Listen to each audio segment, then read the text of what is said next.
What's up, guys? It's Coach Gaglione here, and this is another edition of the Powerlifting for the People podcast. If this is your first time stopping by, I'm Coach Gaglione. I'm the owner of Gaglione Strength, and I've been involved with powerlifting and strength coaching for over 13 years. One of the things that's been kind of a popular trend and a little bit of like a mythical kind of quote-unquote like magic bullet some people are kind of claiming is the concept of fasting. So I want to talk about fasting do's and don'ts, and the first thing I want to say, I'm not a doctor, I'm not an expert, I'm not a nutrition expert. I'm going to speak purely from what I've been doing with fasting. And truthfully, I do not have that much experience with it. I utilized some fasting when I was working with Jesse Burdick on the carb night diet, which I'll talk about that a little bit, and I'll talk about how I'm using fasting currently. So the number one thing I would say, if you are trying to gain muscle, you're trying to gain weight, and you're trying to gain strength, I don't think fasting is a good idea. I think you should be eating frequently. I think you should be in a calorie surplus if you want to gain strength, if you want to gain size. Something like the vertical diet and eating like multiple times a day just to kind of spread out your meals and help with your digestion, I think is good. If you are a little bit chubbier, like my chubby little self, remember, guys, if you've been following me for a while, I've been as heavy as 340 pounds. I've been on a weight loss journey. I'm now under 220 pounds. I successfully have lost over 120 pounds and kept it off. Hopefully, knock on wood, I'll be able to maintain that. But I've struggled with my weight my whole life, to be honest. This has been a 3-year process for me.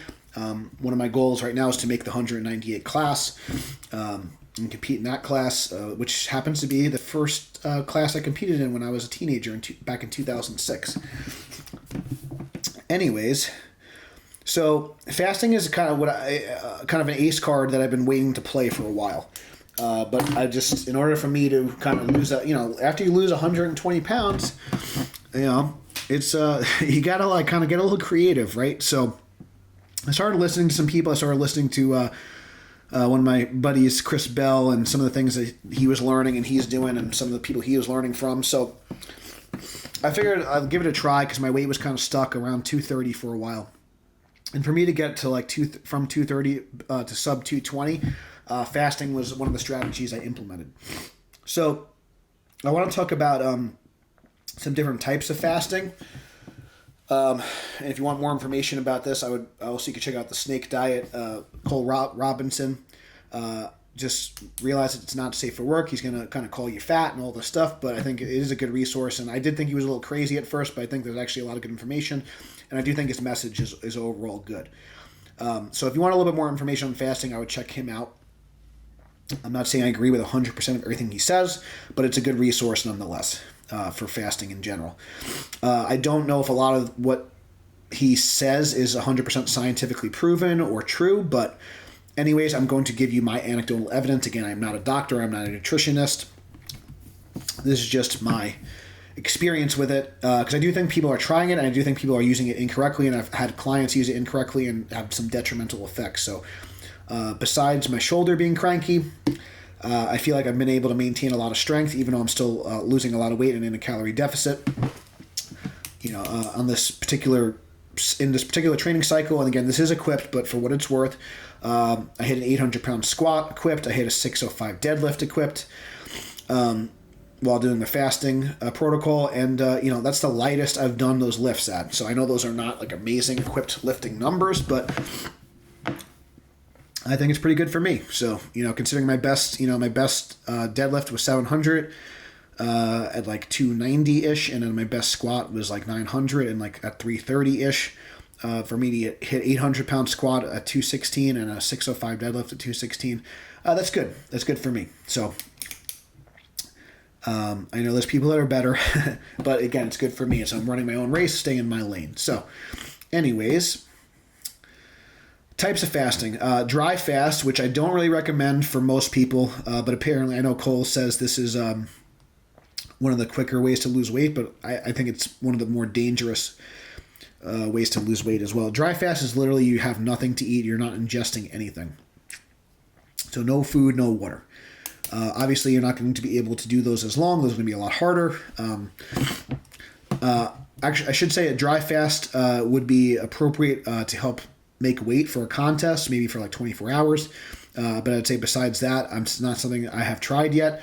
and not something I really plan on doing except as part of my weight cut protocol, which is probably an episode for another day.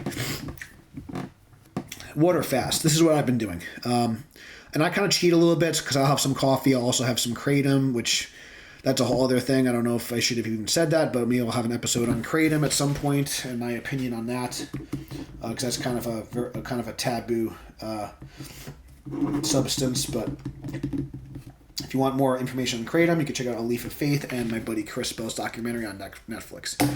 But yeah, the coffee and the kratom kind of helps me get me through the day. Makes me feel good mentally. So just a little caffeine, a little kratom. And again, if you're not, it's a whole other can of worms. So again, if you want to check out what that is, I'm not saying I recommend it, but this is what I'm personally doing, and I want to be honest about what I'm taking and what I'm doing. I'll usually have about a gallon of water, and I'll have sodium and potassium, so that you get snake juice, electrolytes, but you could use anything. But I just don't want to. You're gonna have 0 carbohydrates and 0 calories. It's really important that you have a lot of water and you have a lot of electrolytes when you're fasting. So what I've been doing over the last, I guess, I don't know if it's been about 6 weeks. I haven't been keeping track of how many weeks I've been doing it, but I think it's been about 6 weeks now, 5 or 6 weeks anyway.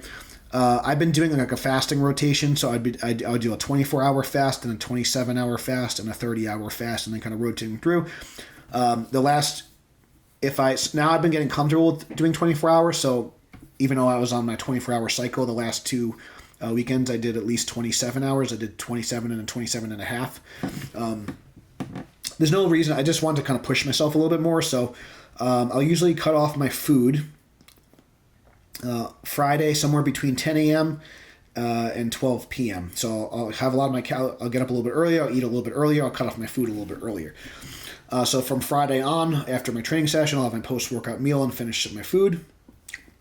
And then I will not eat until, like I said, depending on either like 10, 2, or 5 the next day, depending on if I'm doing depending on when I cut off my food, and if I'm doing a 24, a 27, or a 30-hour fast.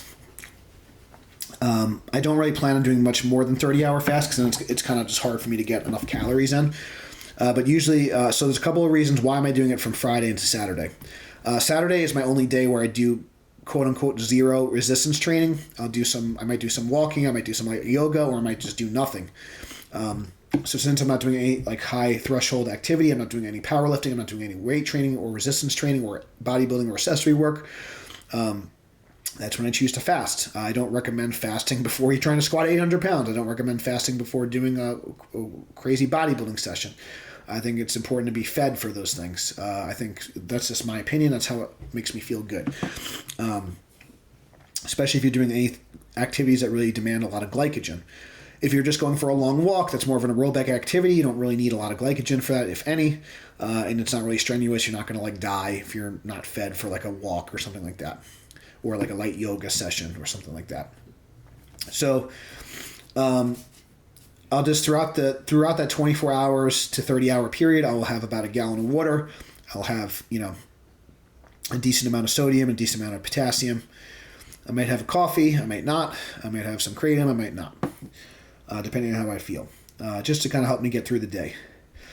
There's a point of diminishing return, so it might be kind of hard in the beginning, but your body kind of relaxes at a certain point. It's almost like a runner's high. It's like hard in the beginning, and then you kind of are in this flow state, and then you kind of feel like you can kind of go for a while. I recommend when you break your fast, just make sure that you don't go crazy and then ravenous. You want to have like a smaller meal first. But for me, like what I do on Saturdays is not necessarily traditional, but usually I might have some eggs. They digest a little bit easier, and then I'll have my red meat after, because it's usually a high fat day and a higher, high fat, moderate protein day for me. So I usually have like whole eggs and like lean beef or steak on Saturday. Since I'm not training, because I only have carbohydrates, and I usually have rice on days that I'm training. And usually Sunday is my hardest workout of the week. It's my squat session. That's my strongest lift, and it's usually just the hardest workout. I usually have more carbs on that particular day, and I'll get up a little bit earlier and make sure I load up on food. And I haven't really had too many issues so far. So What fasting is doing for me, it's helping me control my hunger. It's helping me kind of learn when I'm truly hungry. It's giving me a little bit of discipline, and it's condensing my feeding window and allowing me to be in a calorie deficit. What's good about condensing your feeding window is you have less decision-making fatigue. Even if you meal prep or whatever, if you know that you're just not going to eat, you make a decision. You're not eating for 30 hours or 24 hours or 16 hours. Then you don't have to meal prep. You don't have to think about anything. In theory, and in my case, I feel like it's a lot less stressful, and it's just less opportunity for you to quote unquote, excuse my French, fuck up. So there's less opportunities for you to make a mistake because you're just less opportunities for you because you're not eating. So I think that could be very powerful for someone that's very overweight. I still have a decent amount of body fat on me. I'm probably about 18% right now, although I am starting to see an ab or two. So I'll check my body fat again in the coming weeks, but I'm still 18%. So I'm barely healthy according to America. So I'm barely healthy. So I think I look pretty good. I'm happy with how I look, but I'm trying to get to about 15%. So I have a little bit of a cushion and a buffer to what's considered quote unquote healthy. I think if you're a guy that's over 20%, it's a little bit. And I think for powerlifting standards, unless you're a super heavyweight, I think most powerlifters can probably, compete at a high level and be strong between 15 and 18%, and do pretty well. I think when you start getting below 15%, you might have some performance, you might be at risk for more injuries and things like that. And obviously if you're a female, it's probably going to be more maybe 20, 25%. Or a little bit more. I'm not as familiar with the numbers for females, so I apologize if that does not sound right, but I just know it's going to be more. So, and I'm talking about elite level lifters, not recreational lifters. So, just for general health kind of things. So I'd say for most guys that are powerlifting, I think being under 20% is a good idea, and I think most women that are powerlifting being under 30% is a good idea, just for general health. Just something to consider. So a couple of things I think is really important. Just kind of recap a couple of points. I think it's important that you eat around your training, and I don't think you should be fasting around hard workouts or any type of resistance training. I don't think fasting is magic. I would not fast when you have to do something that's creative. I would, or you need because glucose is kind of important for the brain. Even just for thinking, you're going to use a lot of glucose for that. I mentioned before, having a feeding window is going to give you less decision-making fatigue, which is important.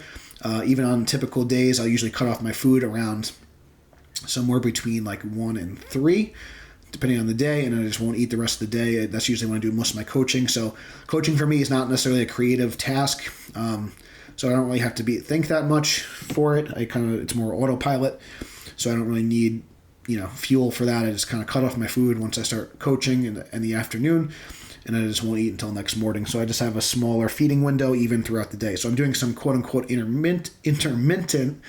I always say intermittent. Jesus Christ. IF. You know what I'm saying, guys. Sorry for the tongue twister.